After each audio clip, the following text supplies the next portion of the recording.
Well, hello, creatives, community, and kind folks. Welcome to RPG with DBJ. I am your host, DBJ, and yes, today, a day of our travels around the multiverse through Planescape. Today, we visit Yggdrasil and the gate town of GLORIUM.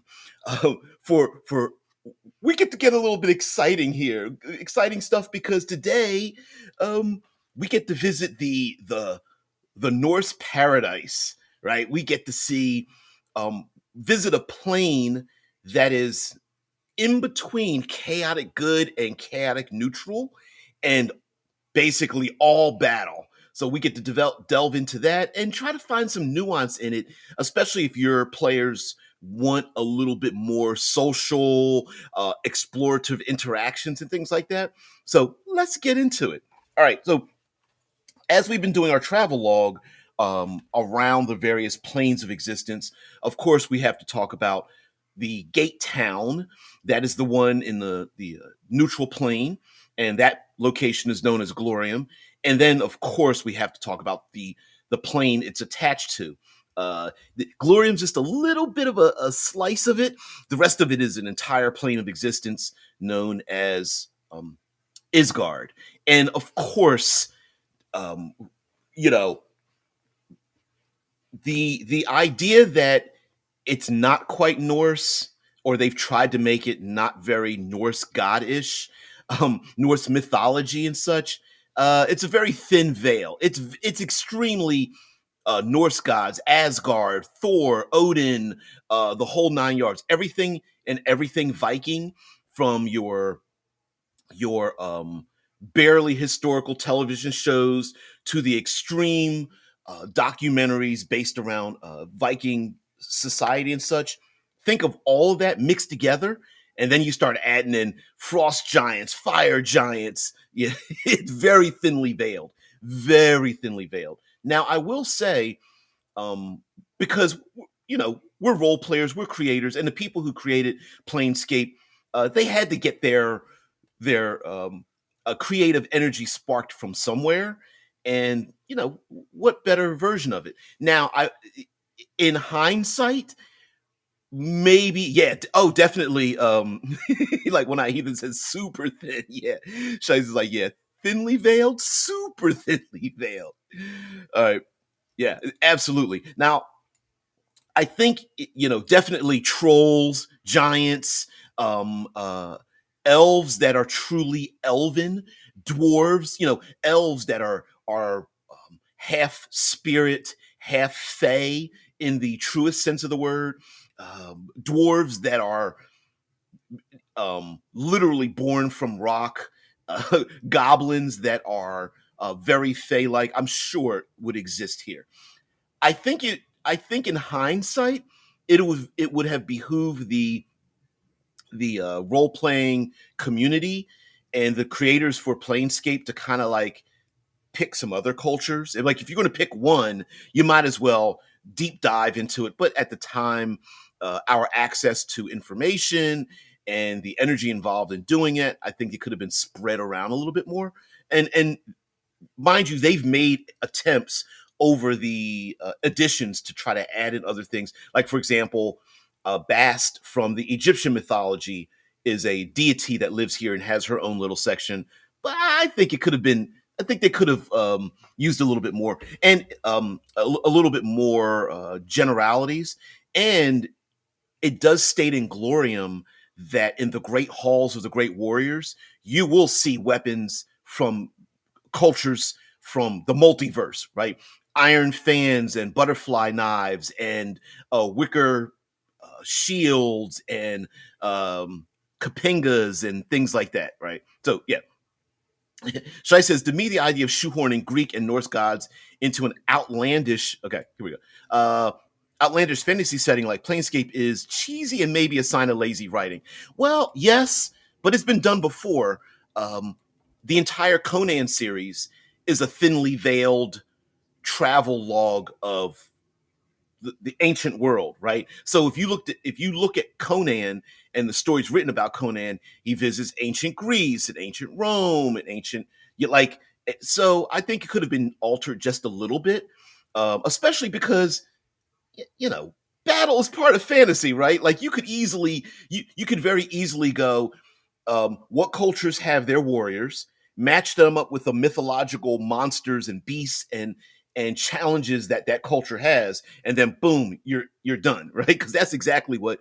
Um, uh, wow, I almost forgot the name. I was about to say Asgard. Uh, Glorium and what the official title is, the heroic domains of Ysgard, would be. Yeah. Yeah, she's like, really? The Hyborian Age was totally made up, though, right? He's like, no, no. I think it's pretty notable that uh, Conan's adventures always took him to like the transformed version of like India and Africa and Greece and Persia and things like that. Yep. When I hear this, it's very cheesy, but also fun if you are into a bit of lighthearted camp, which I am. Exactly, right? I'm not hating on Norse mythology at all. I'm not hating on it because it's got some of the, you got to admit, when it comes to like mythological stories and characters and things, it's out there, right? These are characters that are like very willing to have died plenty of times, done foolish things. Thor and Loki stories are ridiculously funny. I know we like to think of like Thor as just being this like, badass warrior stuff, but he's done a whole lot of things like um worn women's clothing, and Loki's made fun of him and stolen stuff, and I don't know. There's a whole big thing about, oh shit, I'm mixing it up with Hermes now. Cal's walking backwards. Anyway, doesn't matter. Oh, sorry. Supposed to silence that. So sorry, guys. Today's my birthday, so my phone's been pinging and stuff. So I says, okay, but D&D kind of is based on Viking barbarism shit from the get go. So why not make a plane for it? Yeah, exactly. Yeah. So when it says, oh, about different weapons, I hope they include the chakram from India. Those things are cool. Hey, if you've ever seen images of like of the Indian warriors, like outfitted with the different sized chakram, some are just big enough to go around the wrist and the head. So it's sweet. Yeah. The Ant King says Isgard, where everyone is ripped and oiled up. Exactly. Hand me more oil. I need to lotion up my six pack. You know what I mean? Yeah, hell yeah. Shai says, I just don't think real deities like Odin and Zeus jive with extreme far out shit like Modrons and Euclidus. I see that's where I fall. Like I feel like if we're going to embrace like Olympian gods and Norse gods, then we should. But it is kind of funky with like machined Modrons and um, uh, elder gods and all that kind of stuff. Yeah, it breaks the suspended disbelief when you suddenly see familiar gods. I'm very much into that. Like I don't want to see any familiar ones. Oh, thanks for the happy birthdays. Thank you. 53. Yeah, half a century to go. Hopefully. Oh, thank you very much. Yeah. Where's the cake? Oh, I'm eating cake. Oh, I'm gonna eat it. It's it's going into my mouth hole. Yeah, in the grim darkness of the far future, there is only old age. Yep. All right. So, what is let's get into it. What is Glorium, the gate town, and what is um boy, my brain is just going off on these things. And what is Isgard? So it is a plane in between chaotic neutral and chaotic good. And it sits between Arborea and Limbo, which for some reason Limbo is the plane of chaos instead of pandemonium, but whatever. That's neither here nor there. It exists. So that's the name of it. So we'll go with it for this discussion. And Isgard and this entire plane is one of extremes. Everything is extreme, and the weather, the landscape, it is always bold, brash, epic. A mountain isn't just a mountain. That mountain climbs miles into the air. It's not just a forest. It is a thick forest grove with trees that if you're up in the canopy, you can't see the ground. These aren't just lazy rivers. These are rivers that rage and spill over and waterfall upon waterfall, at least where our heroes are going to go. And who comes here? Damn near every militant hero. If you have any desire to want to engage in battle in the real world, the prime material plane, and you find heroism and glory in battle, you're going to come here, get deposited here, boom, and guess what? You're going to get the fight day after day because whether you like it or not, after all these battles, many of these warriors get to rise again and go into these glorious battles over and over again. So this the plane of Ysgard is nothing but battle and glory. There's a dark side to this. Because the plane is kind of between chaotic good and chaotic neutral, um, any petitioners that come here, you really don't have any much control over your life. It's just going to be a very brutal, survivalistic type of environment.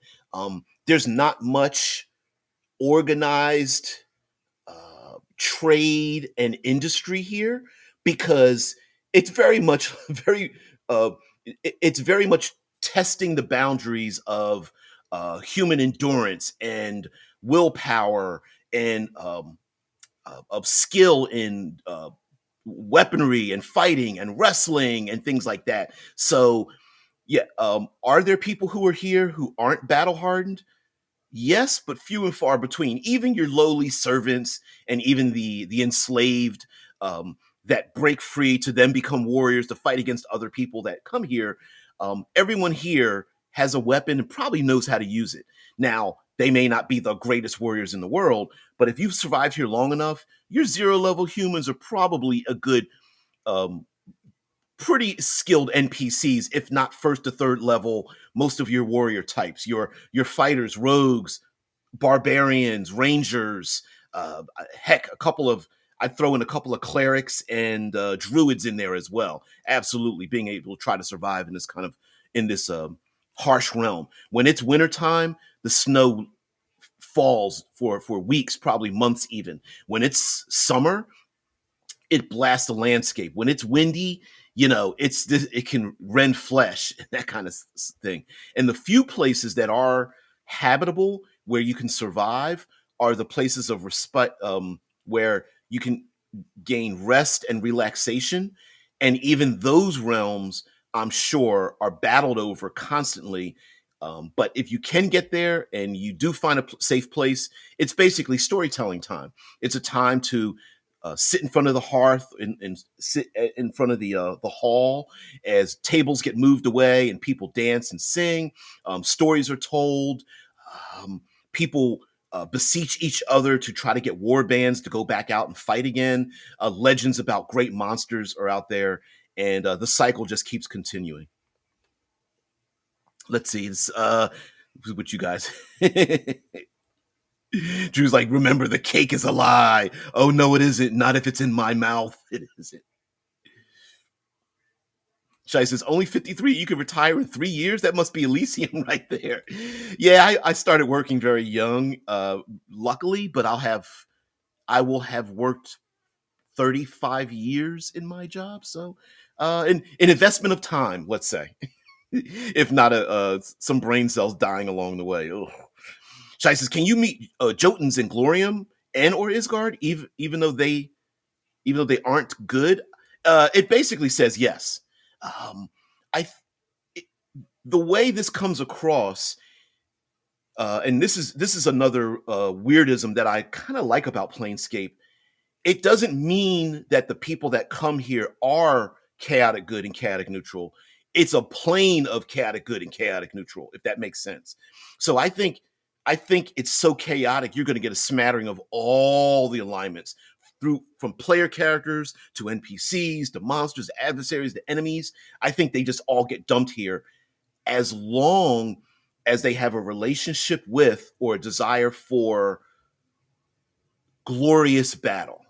So even humanoids of all types can come here, and I'm sure there's like a mutual respect of like goblinoids that come here who just want to have glorious battle. They're not even really here to ravage and murder kill. It's more like I want to be the bravest, best warrior in battle.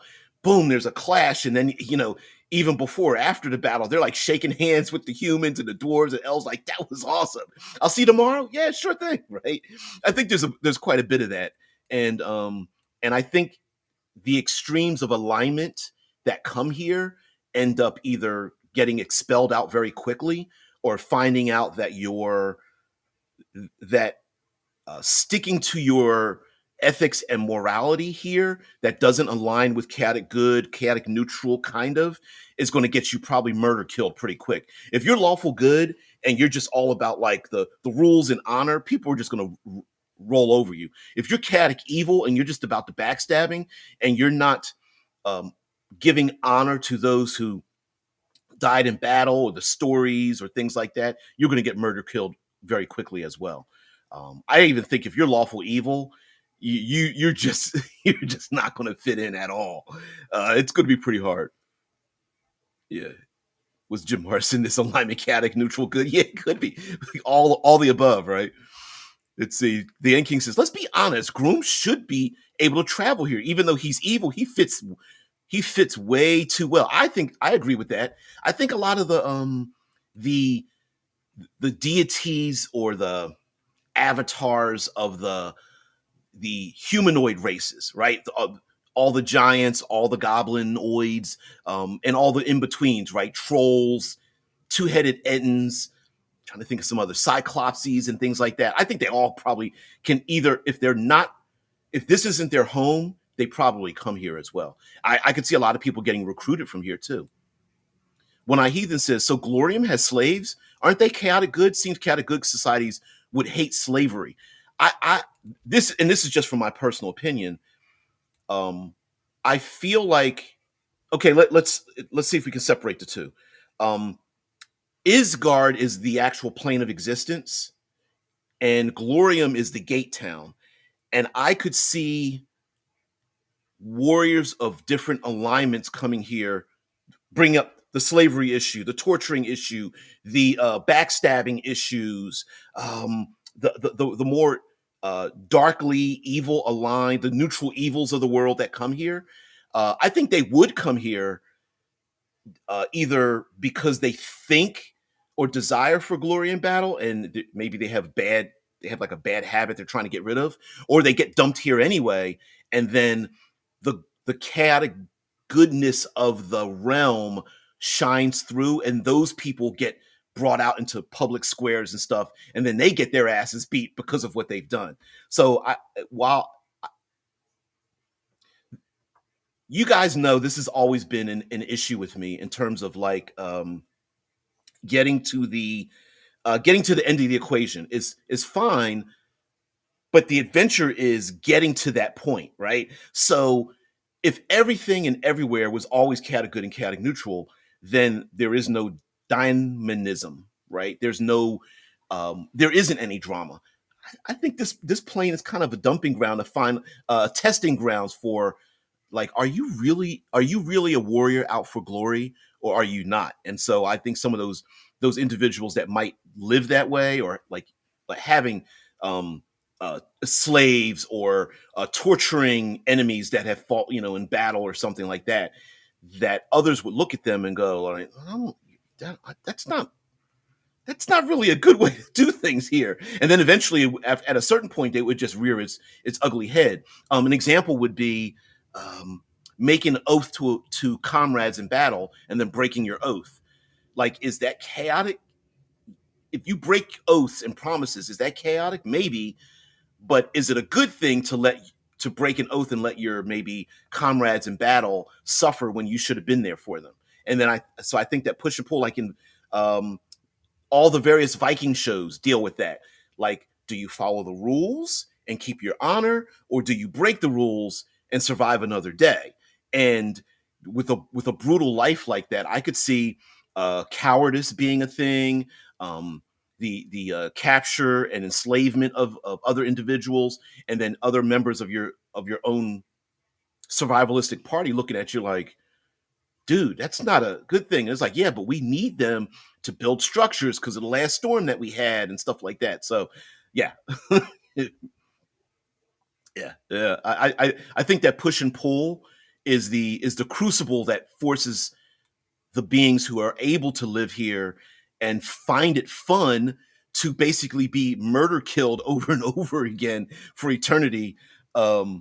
Would probably cast some of those visitors from the outside. So it's like, damn, we gotta leave here, because it even states that there's very few, very few celestial beings on this plane of existence. I think it probably rubs them the wrong way.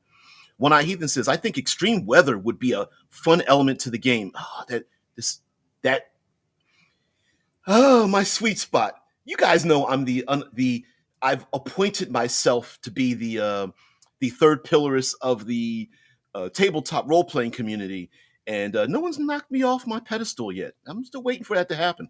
Anyway, One Eye Heathen says, I think extreme weather would be a fun element to the game, especially combat. Often DMs forget to incorporate the environment in combat. Like, how would a blizzard affect the combat? Exactly. Blizzards, high winds, muddy hills, rock slides, um, uh, storm-tossed waves over docks or boats, bolts of lightning striking from the sky, thick as pea soup fog.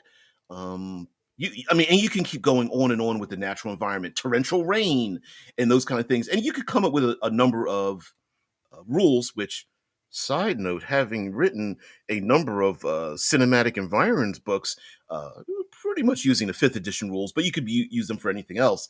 I've done said things, so yeah. When I says, oh, I think GLORIUM would welcome Grumsh. Yeah, get over here so we can fight. Literally, the entire city could battle a god and have fun doing it, right? Over and over again. Grumsh loses and is like, I'll be back tomorrow. And they're like, bright and early, you bastard. I don't think it's really like that. And they don't really detail how these warriors come back to life to fight again, but the majority of them do. And it would be pretty interesting to even role play through that. Like, do the warriors rise up again on the same battlefield? Do they just stumble out of the darkness and the fog back home to be like, oh, I thought you perished? And they're like, I thought I did too. I have a few wounds here. I could use some ale, and it might have been a week and a half later, and everyone just like, oh, you're back, and then they get back into it again. I think it would be better. I prob For me, I bet it works at the speed of plot, if that makes sense. Grumsh gets defeated, disappears. A month and a half later, or the full moon, or some kind of solstice, Grumsh comes back again, assembling an army, and then the fight happens all over, and people just don't even keep track anymore. Shai says, what if you like all the other stuff, but you're just not into violence? Will they let you into GLORIUM just so you can watch? I wondered about that. I would guess, and I'm pulling this out of my ass because it doesn't really even state it. I would guess the non-combat, non-violent individuals in this world are the caregivers, the storytellers, the families of the wounded soldiers, of the matrons, the mentors, the trainers and educators of this, the historians. I feel like those non-combatants they have their foot dipped into that violent world, whether they're tacticians or they resupply battalions and such. Now, some of them might not be treated too well, so that there is that, right? The few farmers that are out there trying to cultivate a farm in a harsh landscape, and then it gets washed away in a flood or a frost comes by, but maybe if they are hardy enough individuals, I'm sure there's battles over that food that they've produced. So I bet the non-combatants are always being fought over as well. And of course, glory in battle, who doesn't want to defend some innocence, right? So you got to throw some of them in there as well. And I could see petitioners, people who have died, in the prime material plane, and their spirits come here because their family members were warriors, not them, but they supported their family. And it's the, if either come back with your shield or on it kind of attitudes. Like these are hardy people that would, if they've lived here a generation or two, these are hardy people, and they're not like they're not pushovers. I mean, they might be farming people, but in a prime material world, they're probably first to third level fighters at a minimum. So they're probably badass. A blacksmith in this world is probably like, you know, got a giant strength or something, trying to forge the few weapons that they can. Like Hunt mentioned about, hey, here's a world where everyone fights, but it's very difficult to even find the iron ore to forge more weapons. That kind of thing.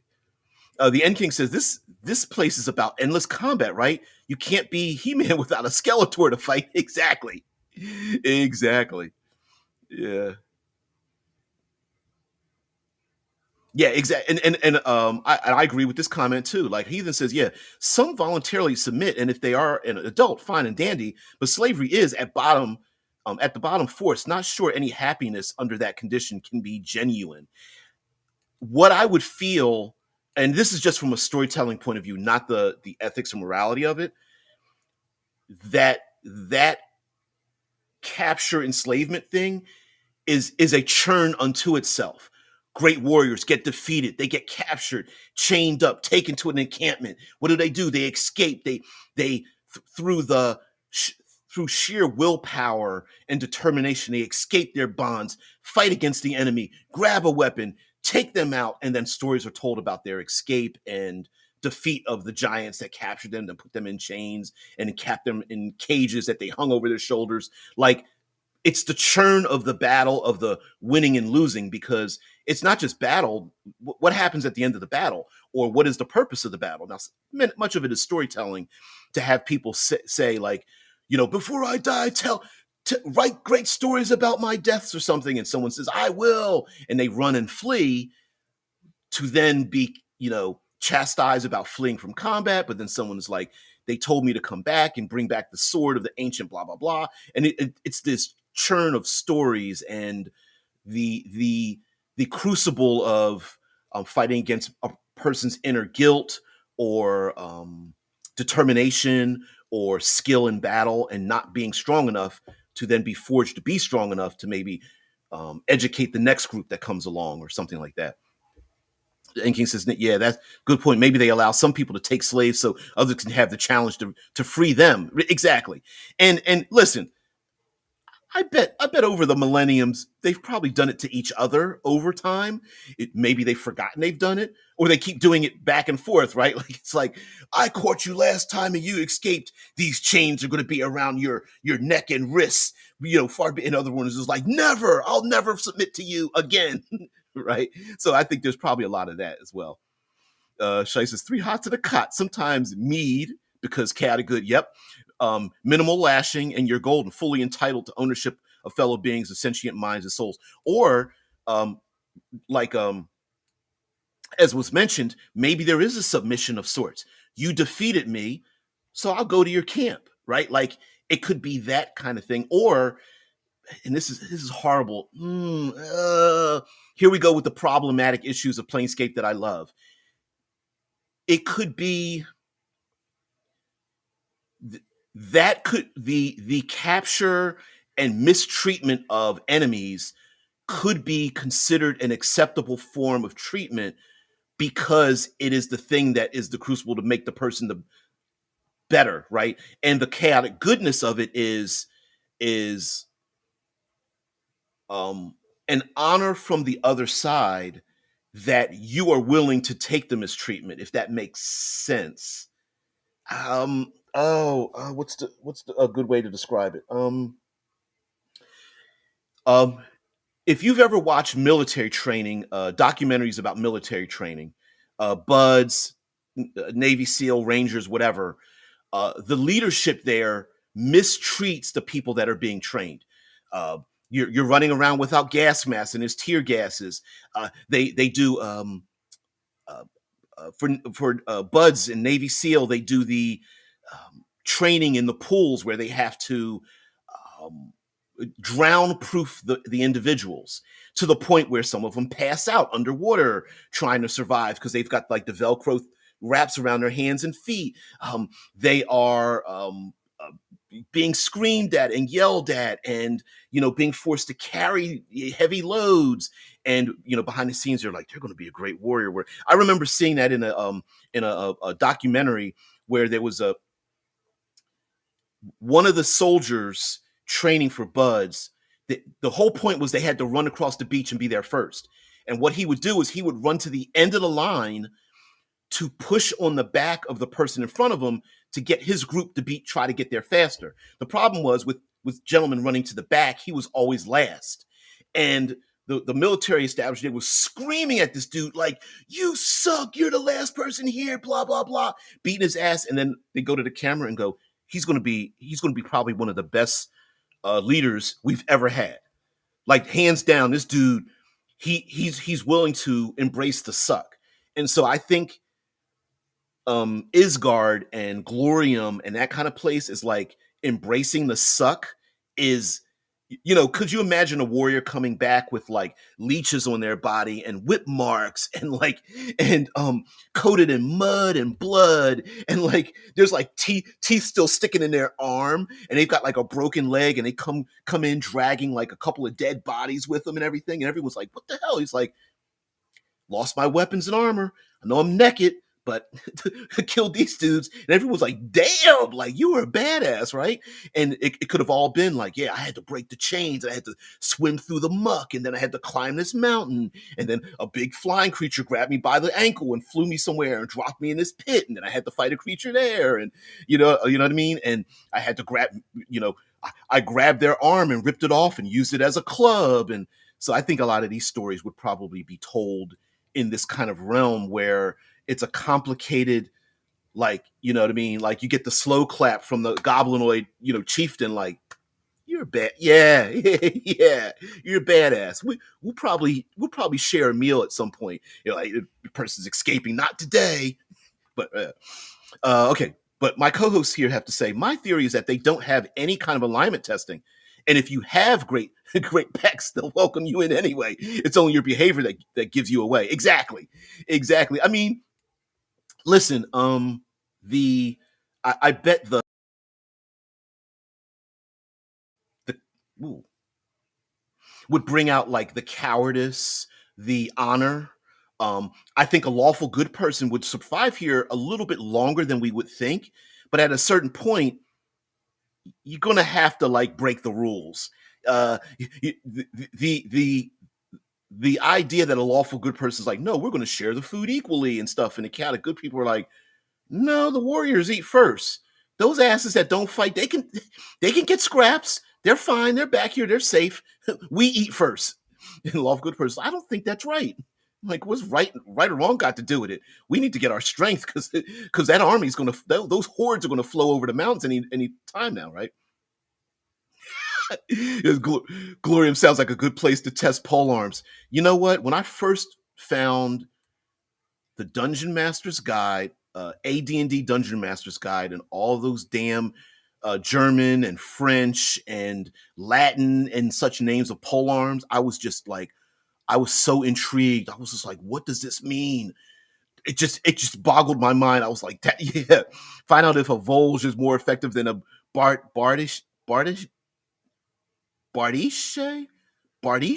or Glaive Gisarme. Yeah, yes.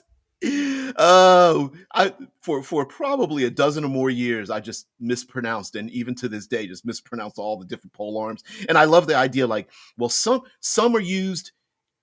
It's almost like chess, like or rock paper scissors. Well, this pulls you off your horse. This one pierces plate mail but doesn't go through chain mail. This one rips open chain mail but then stabs them. This one hammers the hard metal into their body, and yeah, it was stuff like that. This one's got three of those things added together.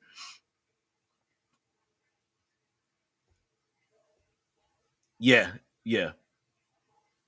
Yeah. It's pretty horrible. Yeah, I'm with you there, heathen. Yeah. Well, I'm not upset with you. I don't think you understand how bad slavery is in real life. Yeah. It's brutally horrible, and I think these different realms is like as was mentioned before um, uh, by Shy Squad, is that a lot of the lower planes are the physical embodiment of like a lot of mental conditions that people suffer through. And I think the physical parts of that are amongst the planes are some of the physicalities that people suffer through, except some of the planes you can't, there's no way for you to get out of it. And I think a plane like this is one in which it gives you the opportunity to overcome that thing. No, listen, right? But these are that was weird. But these individuals, I think, are able to overcome that. And then it's a test of if you could fight this battle over again, would you? Or how would you do it? Or who would go with you knowing that you're going to go into a suicide mission or things like that? Like, hey, you've been stealing all of the food and nutrition going in the war and leaving the innocents behind. Would you do that again? Or would you stay and protect the innocents, right? And I think that test over and over and over again is what the plane is about. And some people can't take it and they leave or try to escape. And then others are like, nah, this is where I need to be. Says, I imagine they'd have the same mentality, let them to prove their worth. And Glorium is confident enough in its own citizens to fight back against the tickets. Yeah, exactly. Exactly. I don't normally do this, guys, but I do have to yell out, even though I know this is live. Uh, Here she is. Baby, thank you so much. Why did you open it without me? Well, I was going to hold on, but I'm live. I wasn't sure. When he says, "Oh, I'd love to play out a He-Man flavored game in Ysgard." That He-Man actually would. It's a the names are a bit childish, but I don't. But I think it fits. I think the whole like the names are too much on the nose, but I think it absolutely fits. I mean, ride into battle on a tiger or something like that. Thou shalt not apply real life ethics to D&D. Yeah, we all know murder's bad, but bad, for example, yet we gladly partake of a little bit of the old ultraviolence in its fictitious landscape realm. I agree with that. Let's see. Chase is also, yeah, if you lose a battle, become a slave is a relatively positive outcome. Yeah, yeah, and that's also, listen, that's a storytelling trope in fantasy as well. The escape from the escape from the clutches of the evil people is a big thing.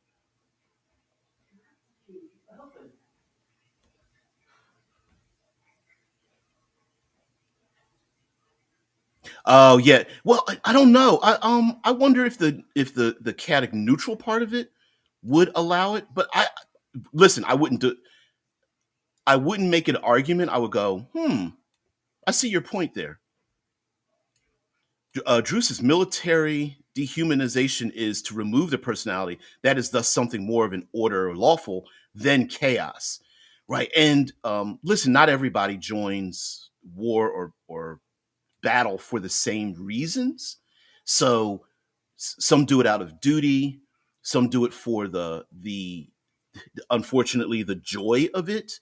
Others do it out of like um, a duty to a nation. Many of them do it as a duty to their fellow comrades in arms. So others do it as a test to themselves, and I bet that churn of how why someone does it in the first place is tested on this realm. I think, at least that's how it comes across to me. Uh, when I Heathen says maybe Isgard would have slavery as something of a ritualized practice, not a brutal degeneration of actual persons. True, true. It could now, mind you, what would be our definition of a thing? Like, um, it could be that maybe a different word could be used.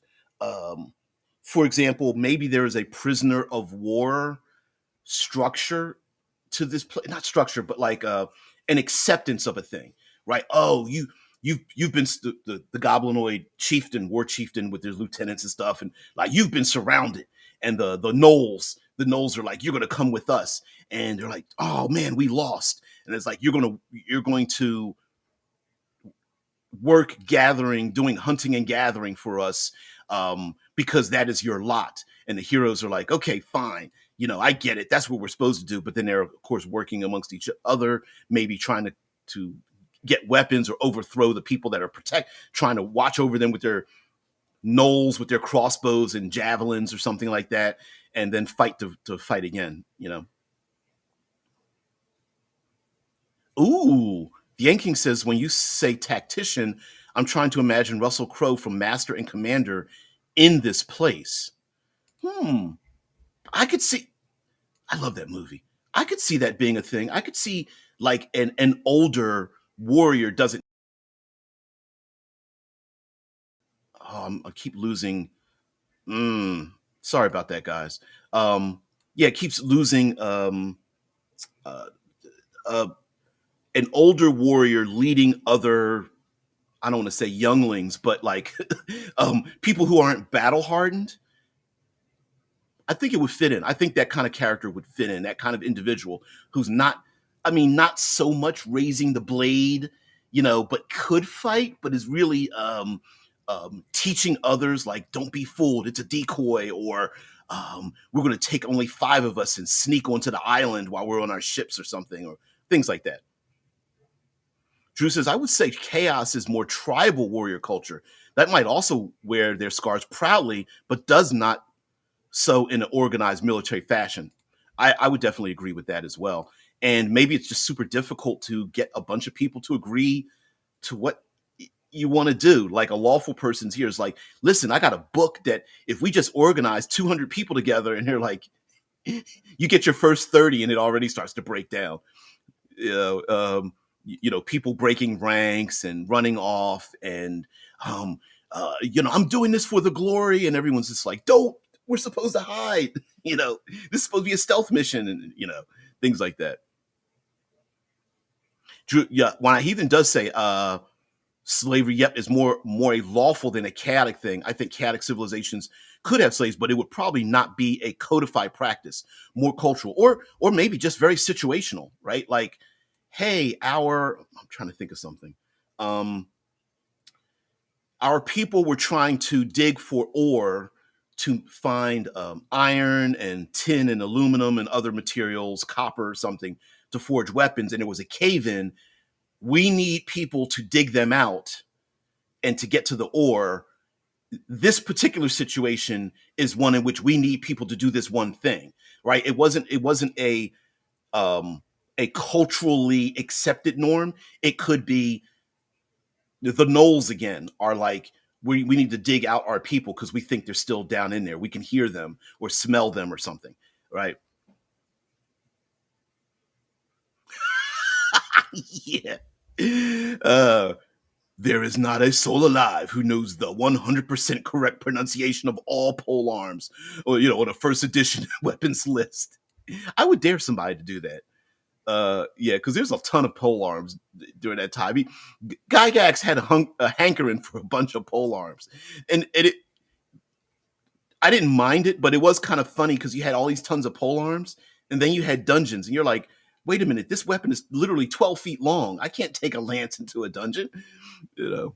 But there was like 30 or 40 of them. There was tons of them, all with like different speeds and things like that.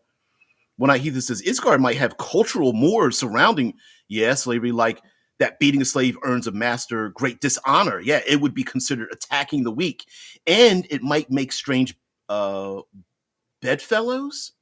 Again, the chaos and the churn. Someone does it. They come here and someone does it, and then both enemies look at that person doing that one thing, and they join together to defeat that person who's doing that thing, and then they end up becoming a temporary alliance, and stories are told about the temporary alliance in and of itself, because that even could bring glory as both sides come into um, a town hall to bring a criminal that has mistreated people or something like that, and then everyone like raises their glasses, and then that again, that's like when people die in a prime material plane, they come here and they're like, we've been fighting goblinoids in a prime material plane, and you guys are all friends, and everyone's like, yeah, come in and get some food and drink some mead.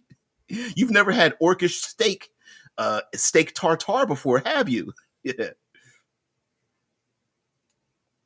Yeah. Time to be cat good and cut it early so you can have your own birthday breakfast. Yeah, probably.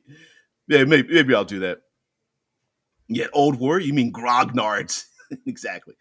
Yeah, for sure. No in real life ethics in D&D. Escape is most of the fun, but I like contemplating what if situations. Speculating is fun. I definitely agree with you on that one.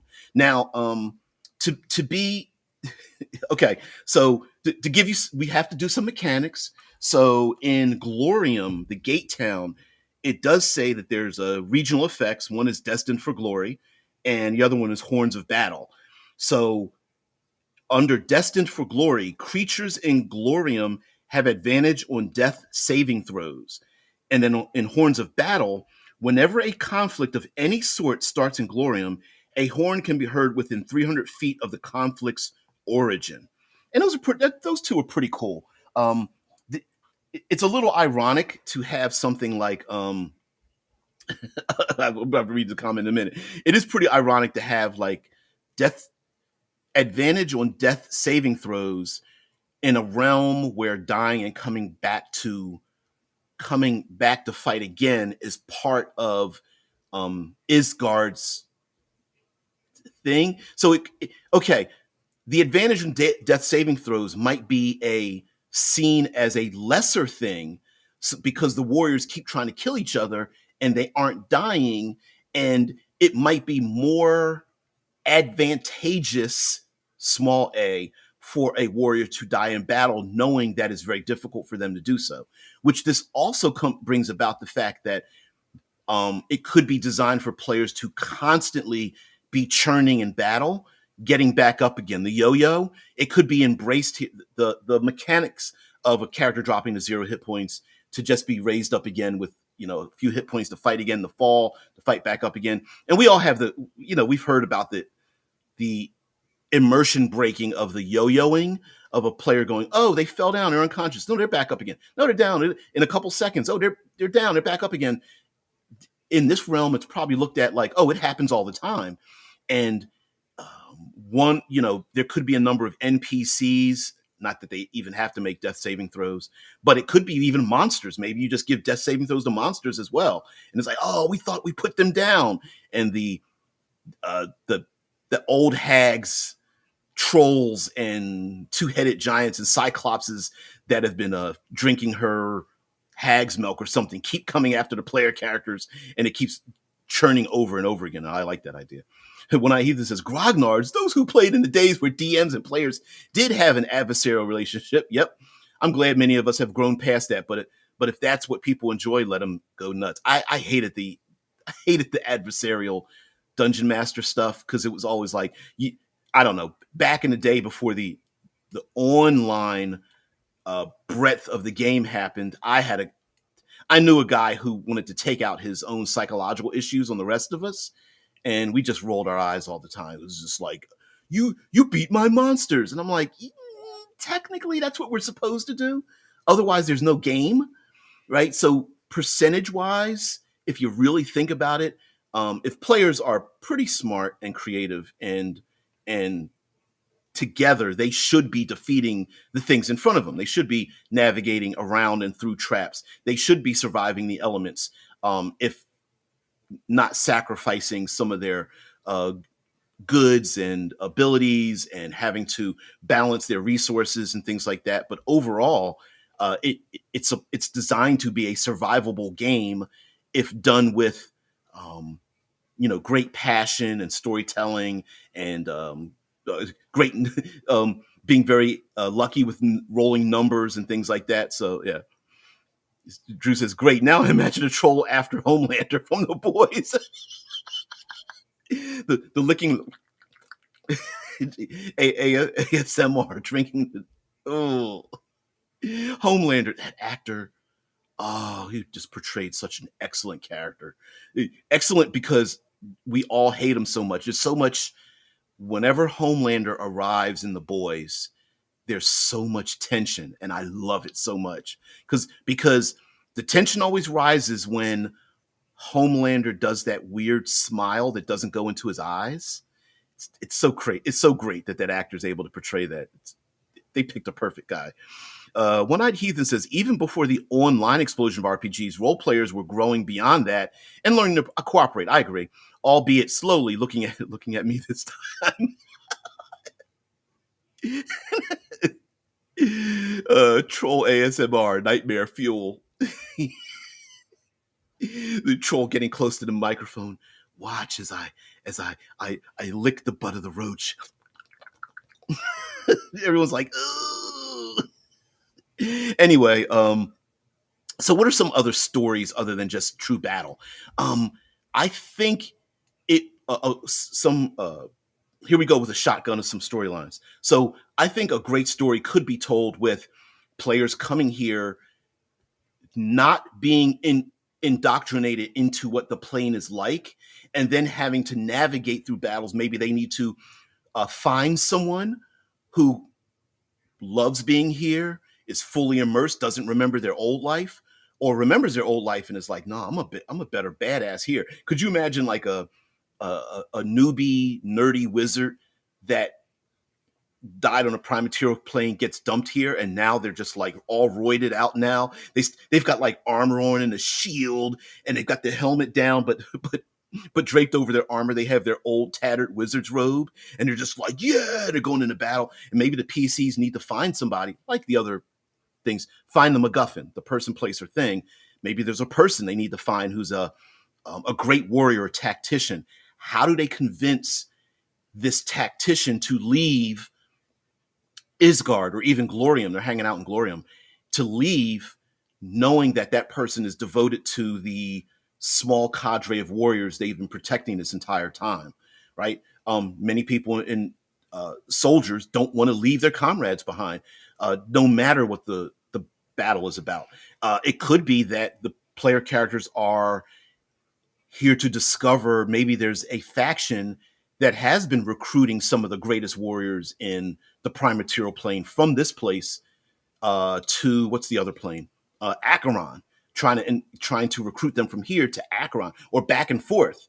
That could be a possibility as well, which could change the classic blood war, right? You get enough valued warriors here that could happen. Also, giving this a time limit, it could be someone who does remember their past. Every time they awaken yet again for another battle, they lose that memory of their past life, and they are just indoctrinated to be here. And it could be trying to help them or even fight on their side, a la the movie Saving Private Ryan. At the very end of Private Ryan, or towards the end of Private Ryan, they find Ryan, and Ryan's like, I'm not leaving. Like, I'm staying here with these people. And what happens? That group's like, okay, fine, you'll come with us, but we're going to help you this one time, and then you come back with us. And so I could see player characters being pulled into that. Also, could be training grounds. Maybe players are tasked with coming here to be tested, and their mentor or patron or whoever is like, doesn't explain to them why they're here. They're just like, you're going to be here 101 days. Just survive. And 101 days, we'll come here with a chariot and pick you back up. The PC's like, where are we going? And then they go through they climb up or down the world tree. They sail on a river or something like that. It goes into a whirlpool. They get dumped here, and then suddenly they have to survive and such. Also, just changing the dynamic of battle. Maybe you have player characters that are like, listen, I like Planescape, but there's a whole lot of talky talk. And I'd like to, you know what I mean? I want to roll some dice. I want to fight some things. Here is a perfect excuse to this plane of existence, or this plane of existence at a gate town is a perfect excuse to overwhelm the players, to murder kill the players and see what they do for a second chance. Not to get too video gamey, but there's a lot of save points. It kind of feels that way. Hey, you fall in battle, you awaken maybe back in an inn or the guild hall or something like that with a bunch of other warriors, throwing off your covers, and maybe there's bandages, but you realize under your bandages you're fully healed and you're ready to go back into the same battle again and again.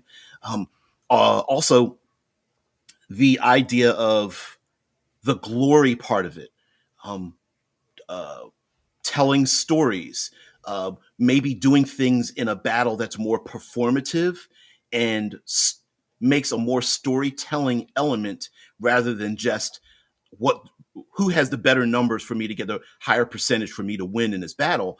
It could be giving mercy to an enemy, or um, standing in front of many enemies in a tight valley as an onslaught comes after one PC to sacrifice themselves so that their friends could get away to fight another day. There could be a number of these, like, Herculean style tests of valor and honor in battle. Um, and it could be a push and pull between the chaos of not following any rules or traditions and the good part of doing the right thing at the right time for this very moment. So, for example, a good thing might be an ally is being overrun by the trolls coming down the valley, and they're throwing boulders and things like that, and you save their life, but now they hate you because they could have died gloriously in battle, and now they look like a coward, right? And there could be that could have created a rivalry that now that person becomes an enemy on the next battle and such. And the PCs are like, wait a minute, I did the right thing. Well, now they're an enemy and blah blah. They're fighting them, and then it's like, maybe the story is the two sisters are always battling each other because one took the disgrace the other in battle, and the one is like, I didn't mean to disgrace you, and the other one's like, I don't care, your apology doesn't mean anything, it's for me to fall in battle. And maybe the next good thing is to set up their rival to fall in battle, yet everyone else sees you standing back while your ex sibling gets murder killed in that same valley again. And now people think you are wrong, even though you allowed a honorable death for your sibling. And then that cycle goes over and over and over again. He says, I wonder what the physics of that is, dying one place and waking up in another. I don't, I wouldn't, there is no physics with in these realms, right? It's, I bet for me, I bet it operates at the speed of plot. So, do the player characters literally, and in your mind, your head canon, do, I don't know, 87 people on a battlefield just wake up again during the next dawn to do it again, or do they disappear and appear somewhere else? Is each battlefield, this is weird to say, are all the battlefields littered with the bodies of the same person? Like, could a warrior literally walk past their own dead body or something? I don't know.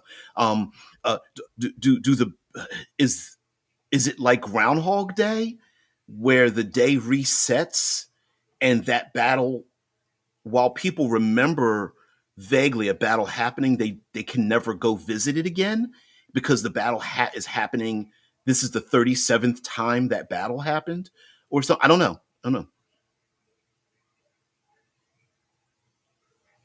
Yeah, right. Like heathen. Yeah, I hear you, man. I said, it says, I mean, do you sometimes see a person just appear and awaken saying, I need to get back to X place? Um, maybe, maybe there's a ritualization for it. Like maybe there's a place where these individuals come back, like walking, naked out of a river, or coming out of a portal from the world tree, or literally individuals walking through a mist covered battlefield to speak the name of the fallen, and then they rise again when certain words of attrition, or I don't know, honor or something are spoken. Like maybe it's the stories and the ballads that bring them back, and that's how you get level progression on this plane. So you don't get it through experience points, you get it through the stories. You get it through the stories told by other people about your exploits. So it's not what your exploits are, it's what other people think your exploits are or have been told your exploits are, and then that kind of thing. So guys, it's 7 o'clock. It's at the end here. It's been an hour. I really have to get out of here, but I thank you guys so much for. I'm really excited about this part of the storytelling. I think it's very fun, and I like the. This is not quite good, but it is the goodly plane, even though it's pretty violent and bloody. But yeah, I like it so much. So guys, everybody have a great one. Let me see this. Your last comments here, co-host. TA says that was something I envisioned in Cthulhu-like existence for D&D to be like, yeah, where a ritual is spoken or words or stories are told about somebody and then that person comes back or something. I wonder what would happen if a story is mistold. I don't know. Like the details are wrong. When I hear this, says, what if enemies end up waking up next to each other? Do they just start fighting, or is that forbidden, or do they forget? I don't know. They don't explain it.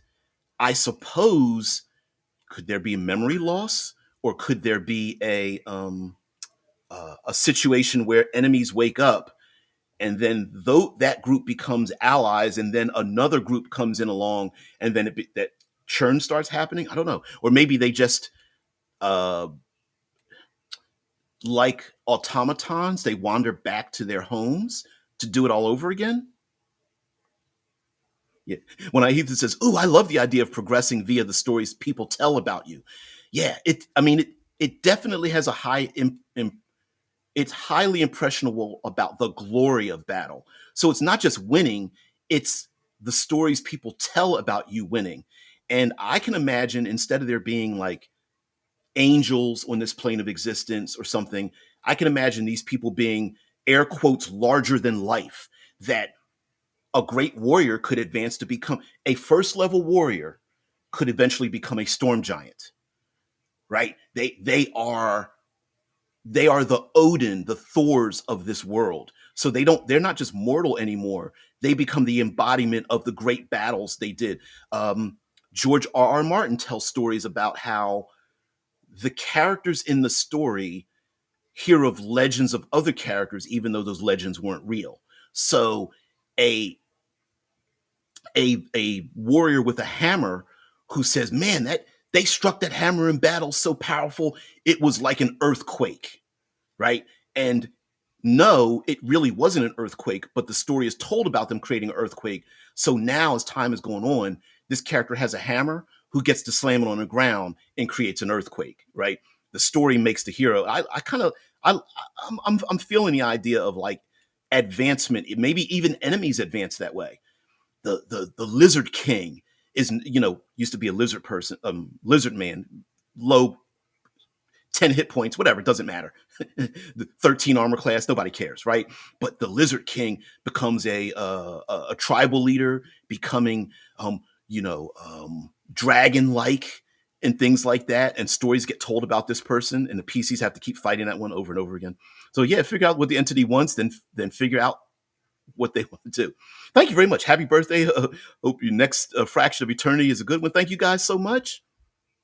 Another year around the sun. Thank you guys, and I will see you later. Thomas Anderson says, yes, congratulations on your orbit of the solar mass. May your day be fortuitous, and may you succeed on many orbits. Thank you so much. We're going to go out on that note. Thank you again, guys. Have a great one. I will see thee later. Peace and tranquility.